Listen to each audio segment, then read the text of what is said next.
My name is Jared Lindsay. I am the chairman of the board of directors for the Tulsa Fraternal Order of Police, and we have called you here today to make an announcement that we have filed a complaint with the Oklahoma Bar Association against District Attorney Steve Kunzweiler. The reason for us filing this complaint is because we didn't want to allow a precedent to be set of filing charges against someone before all the evidence and reports are in.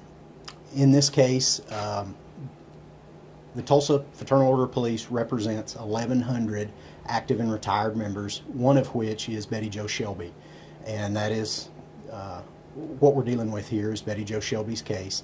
And in that, Betty Jo Shelby on September 16th of 2016 was in an incident with Terrence Crutcher, where Betty Shelby discharged her firearm and Terrence Crutcher lost his life. And in no way do we want with this complaint to agitate or extend the suffering of the Crutcher family.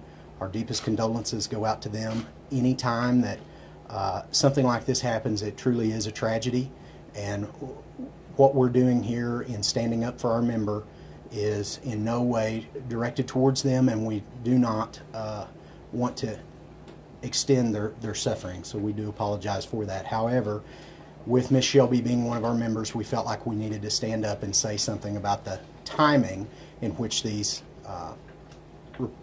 charges were filed. So on September 16th, the incident occurred.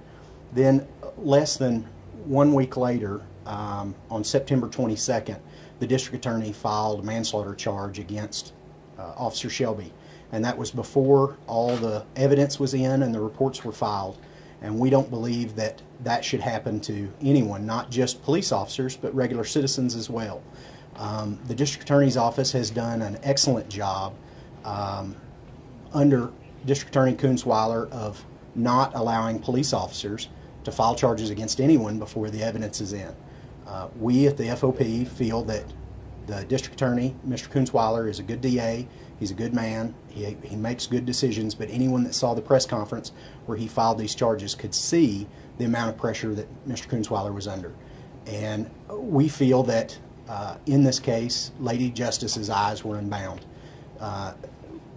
We allowed outside pressure of possible citizen unrest and political pressure to creep into this process, and we feel that charges were filed before everything was done, and we don't want that to happen to anyone.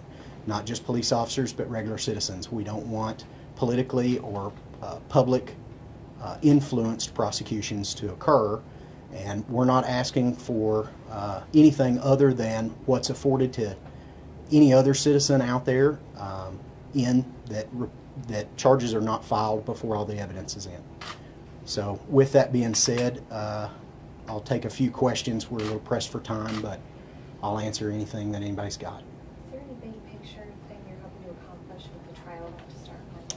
No, and I'm glad you asked that. The timing of this, we didn't do this to try to influence the trial. Nothing that we're doing here will be entered into evidence or used in the trial. We waited this long because we kept expecting something big to come up that would make all of this make sense. And it just never came.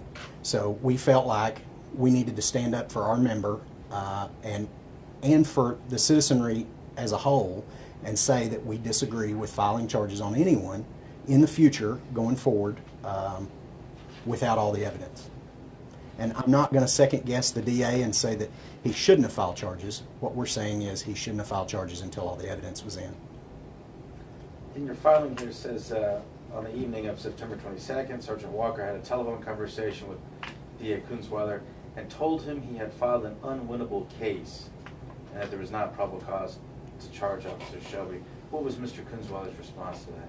Well, that actually isn't our document. I believe that is a court document, a public document from Betty Jo Shelby's defense team in their motion to quash.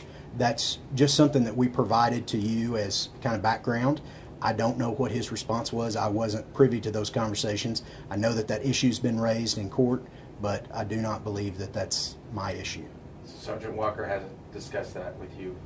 No, I am the Fraternal Order of Police. Sergeant Walker is with the Tulsa Police. We represent Tulsa police officers, but Sergeant Walker has not discussed matters of this case with me personally, and that's not things that I could use anyway. The Tulsa Fraternal Order of Police is separate. Most of the things that we get are what normal citizens get from the news. How much weight do you think this grievance holds, the outcomes of it? I couldn't hear you. How much weight do you think filing this grievance holds in terms of how the Well, Bar we've seen nationwide that the results of these complaints can be far-reaching. They can be everything from nothing at all, and the Bar Association completely disagrees with us and gives the district attorney wide latitude in his choice to file charges and when he does so. And in cases across America, like the Duke lacrosse case, where they found that political influence and public pressure did creep into the case, and Lady Justice's eyes were unbound, that prosecutor, if I remember correctly, was disbarred and removed from office. You think that's what happened here? I don't know that that's the outcome that we're seeking. The outcome we're seeking is to not allow this to set a precedent to where that this doesn't happen again. We're not, by any means, that's not up to us. That's the purview of the Bar Association, and we're not making a recommendation like that. I want to go back to the timing, because the preliminary hearing did happen in November, so it's been several months. So even if you were waiting for something quote-unquote big to happen, why not go ahead and file it anyway instead of waiting to the week before the trial, especially after the judges already admonished both parties involved for speaking to the media? Well, that's when we started kind of gearing up and getting our head wrapped around what our options were. Because up to this point, we've never done anything like this. We've never dealt with an issue like this. So we kept waiting for something to happen, and it was shortly after that admonishment that we saw that there was not going to be a big piece of evidence that made this make sense to us. So I hope that answers your question. Also, I'm curious, how much have you talked with Betty Shelby herself or her defense team about the decision to file this complaint? I have not spoken with her defense team directly. That would be improper. After the, we've had cursory conversations with Betty Jo, but that was more about her sewing classes and things like that she hosts here at the lodge, because since being charged, she's been on leave without pay, and she still has bills to pay and things like that, and she hosts classes out here at the FOP to try to supplement her income because she's got to figure out how to pay her bills. You said you haven't spoken with the defense team directly. Can you clarify that? Like, have you spoken to the defense team indirectly? No, that's just my verbiage choice there. I've spoken with members of it, but not about this particular issue. As board of director chairman, I deal with many attorneys around town about many issues. Can you talk about a little bit what you have spoken to the defense team about? Because those are confidential issues that deal with other officers. What does the FOP think that the DA's motives were in filing charges? Well, that's a question for him. I would say that, in my opinion, there was a lot of political and public pressure. I don't think anyone that lives in Tulsa that was here and present around that time would deny that. And I think that many of us look nationwide to similar situations and the outcomes of those, whether it be Ferguson or wherever. And I believe that there was a want and a need by all parties involved to not have that happen in Tulsa. And they were looking for a way for that not to happen, and potentially, and it's our belief, our feeling, that those wants and needs crept into the decision making and the rush to file charges in this case. Is the FOP concerned of if Officer Shelby is acquitted of unrest, of riots? I would tell you that I have a tremendous amount of faith in the citizens of Tulsa, that if we were going to, there's been many opportunities in the past for there to be unrest, and I will tell you that every day I'm proud to serve the citizens of the city of Tulsa. I'm proud to be around Tulsa and Tulsans. No, that's not a fear of mine. If that were to happen, that it's something that we'll deal with at that time. But I believe that Tulsans truly want to make this city better. They want to make this process better. And this is a tragedy, and there's no way to talk about it in any other way. And making things better and working towards a better outcome in situations like this is absolutely a healthy, productive thing, and it's everyone's First Amendment right to do so, and we support that. How long do you expect for the bar to come back? I have no idea. I have no idea. Is the FOP aware of any law enforcement officer who advised Mr. Kunzweiler to file charges, who felt that there was probable cause? Not that I'm aware of from the Tulsa Police Department. Now, they have their own investigators, and I'm not privy to what went on there, and I haven't heard that question asked by the media before. So, no, I don't know. However, I will tell you that as a standard pattern of practice, you can ask how long it takes for a normal shooting investigation to come back from the district attorney's office, and it's not uncommon for us to have officers that have not been cleared of shootings that ultimately, we feel will be justified, and it takes weeks, if not months, and in some cases several months.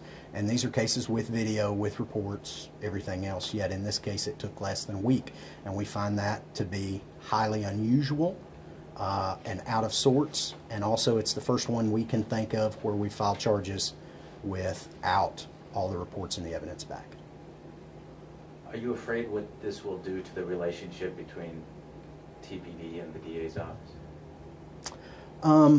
I represent the FOP, not TPD directly.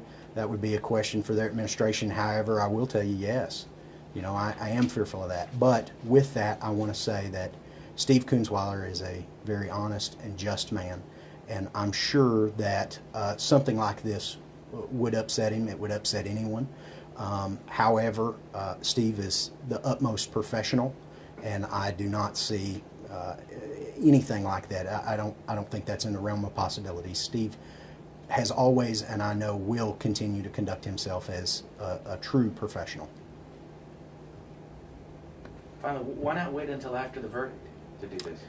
Well, because again, we felt like that this is kind of a precedent-setting thing, and we don't want anyone, regardless of the verdict, we don't want anyone to get charged, regardless whether they're a citizen, whether they're a police officer, whether they're a convicted felon, whether they're a habitual offender. We do not want them to be charged before all the reports and evidence are in. And I'll say that the district attorney's office has done an outstanding job of that up to now. I can tell you from my own personal experience, when I file charges against drug offenders, it is not unusual for my case to be declined until all the lab reports come in.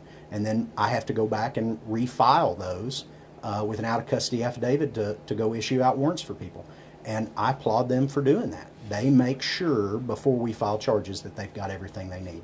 And unfortunately in this case, we didn't follow that standard practice. And we just want to call attention to that. We're not saying that ultimately charges wouldn't have been brought. We're not second guessing that. What we're saying is we don't think it should have been done in this time frame, in this manner, before everything was turned in, and we believe that's a violation, and that's why we raised this issue to an impartial third party with the Oklahoma Bar Association. And we have no influence over the Oklahoma Bar Association. In fact, this is the first bar complaint that I know of that the Tulsa FOP's ever filed. So we felt like this was kind of our only recourse, so this is what we did. Thank you. Thank you very much. Thank you. Anyone else? All right, if that's all the questions, this will conclude this press conference. Thank you all very much for coming. We appreciate you being here. I wished it was under better circumstances.